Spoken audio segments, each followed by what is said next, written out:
Good morning po, Ma'am Nicole. morning. Ano pong gagawin po natin, Ma'am?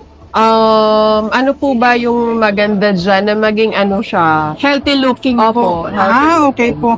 So ngayon po napapansin ko po may pagka-dry po talaga ang hair niya, Ma'am, no? So Opo, as definitely in. mag-treatment po tayo. Previously rebonded po ito, Ma'am, no? Opo, Nagpa-rebond pero po ka. nakat na po siya. Nakat na po siya. Meron na Okay yan po. natira, yung ano, Ito yung po, white na ma'am. yan. Opo. Ngayon po sa cut natin, Ma'am, I suggest mag-tinning ako sa loob. Sa loob lang, Ma'am, para at least mag-impis po siya, yung Opo. medyo magnipis siya. Tapos po hindi po tayo mag-straightening, more on anti-freeze po tayo, Ma'am, para ma-moisturize, mabawasan yung buhaghag. Tapos tuturuan po namin kayo paano siya alagaan sa bahay. Sige po. Dito po kayo naghahati or paiba-iba po? Ay, dyan po.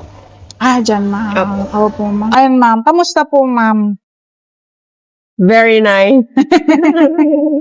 Okay naman po.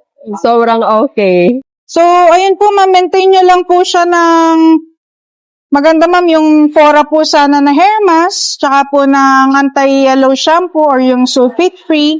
Pinaka-importante, Ma'am, yung hair mask po, tsaka po yung leave-on for the, Ma'am, for the texture po siya, Ma'am. Opo. Opo, Ma'am. Thank you so much po, Ma'am. Thank you so much, Ma'am Thank you po. Aina. Thank you po. Thank you. Thank you, Ma'am.